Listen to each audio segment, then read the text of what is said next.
Hello and welcome to game 2 of this series where Defolo91 with white is playing magichorse with black. Now this game was actually played on a real board in a cafe on the 14th of April this month. Now let's see this game. White is kicking off with d5 and the response of black is d6. Then directly the wizard gets into the game, and black counters that by just developing. Now some more developing moves by both parties. Wizard of black is coming, pawn movement and rhino movement of black. Wizard is threatening the rhino. Rhino is defended by the pawn. Some more development by white. Black also develops a horse this time, or a knight. Pawn movement, now the bishop comes. Some pawn movement by both parties. The bishop is attacked.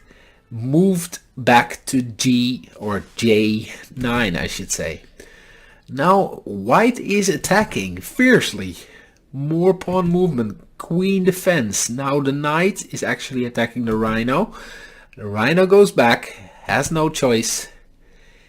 And even more attacking pieces come from white. Now the bishop takes the h6 square, very dangerous. Rhino moves away there, and now the knight comes. Now you have a choice, either capturing or moving back with your queen. And in this stage of the game, the bishop is given for the knight, which is a really rough deal with royal chess, because you don't want to give a bishop for a knight, because the knight with royal chess has way further to go to, while the bishop can, you know, eye up all the squares. So that's not a good trade for black, but white takes it, of course. Now the rhino, now the bishop is attacked by the wizard, by this pawn movement, so the bishop needs to go back.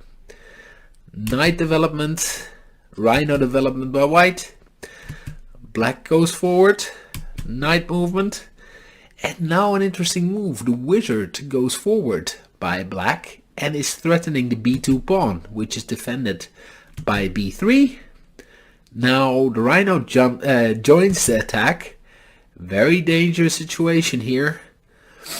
Knight cannot be captured because the queen is defending it. The wizard goes back, and let's analyze this position a little bit. Now in this position we're entering the middle game, so it's time to analyze both colors. First, let's have a look who's penetrating whose half. Well, that's not that interesting. There is only one piece a little bit further, which is a black piece on e5. That does not say much. Let's analyze something else. The second thing we can analyze is the positional game. Now white has a very strong piece, which is of course the bishop on the dark squares, and he's knifing through that position. You don't want that bishop there, and this gap, black needs to do something about this gap. This gap is really deadly. Now a second thing that white has in its favor at the moment is of course its pawn structure in the middle. Very strong pawns, and that form really looks good. So that is something that white has in its benefit. Now what does black have? Now black has stuff too, you know, it has that pawn, but furthermore it has developed minor and major pieces. They're not ultimately developed because that bishop on J9 still is looking at a pawn there, and that queen also is looking at a pawn, so they're not ideally placed, but they are there. They're out and about, and some attack could happen. And especially that rhino looks like it's eyeing up the d4 square, which checks the king. But let's see what happens. Let's continue. White brings back the bishop to a very nasty position. Now the rhino is attacking the king. King goes to f2. The wizard attacks the bishop. Wizard is taken out by the other wizard, and now the wizards are off. Knight is threatening the rhino. Rhino goes back. Queen goes to d2.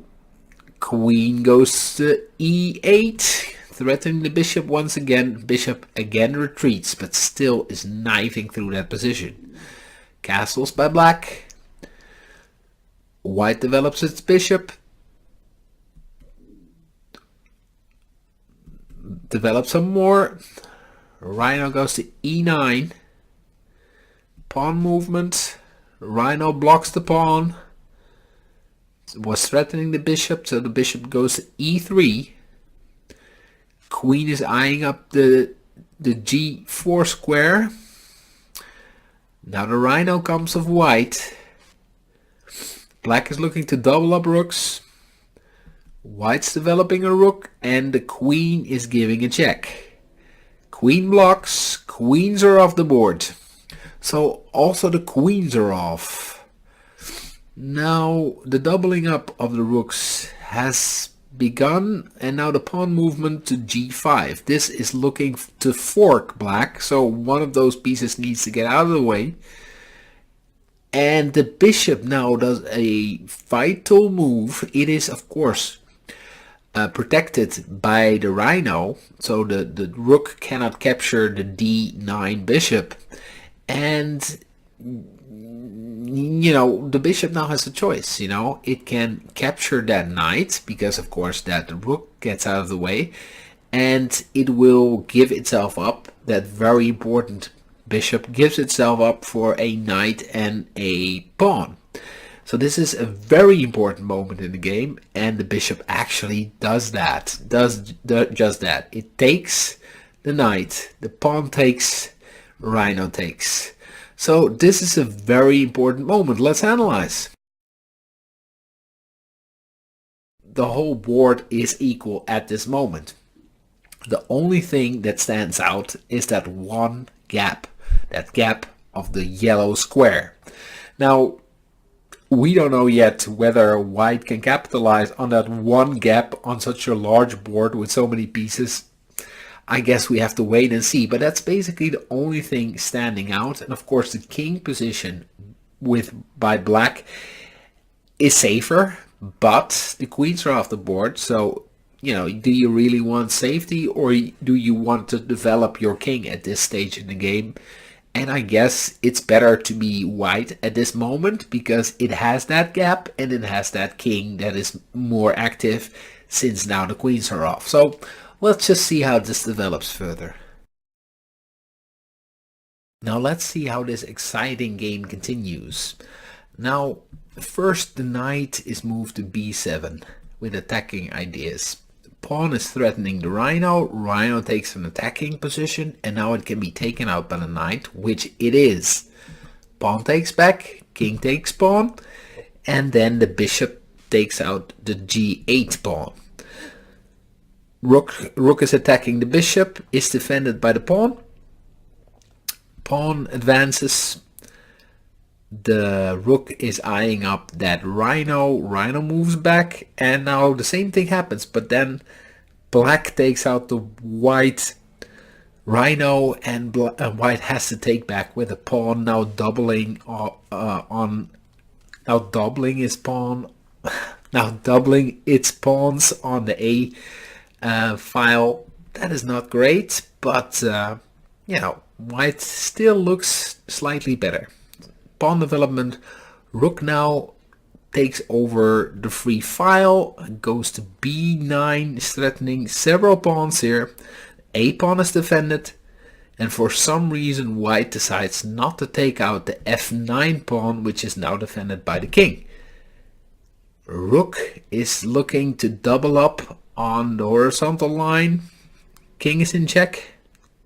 King retreats. The rook is now defending the c7 pawn. The doubling up is now a fact.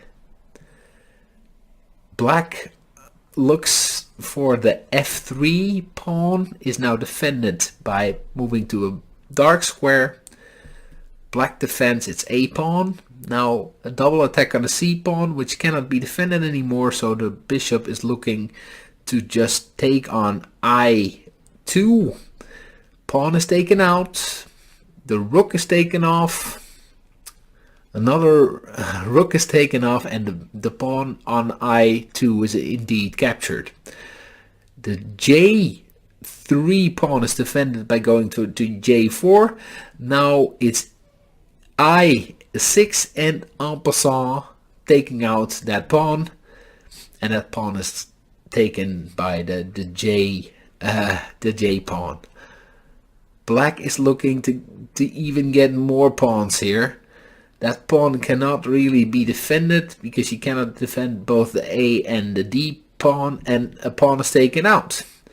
Black is looking to go ahead on the king side. Rook movement, and now white goes forward. And in this position we need to analyze. You can see that white is better here. It has more pawns. It has 7 pawns in total and black has 5 pawns. This should be winning for white. However, there are double pawns on the A file for white, so that one extra pawn is not really contributing.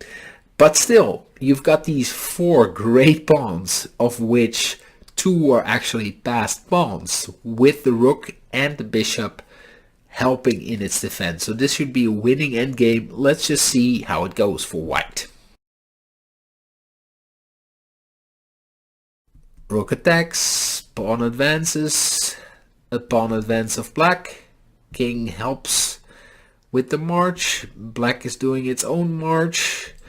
The A pawn is attacked. Now the rook is defending. It's taken out. And the biggest diagonal so far, bishop takes out the rook. But now those white pawns are marching down the board. King is going to defend it.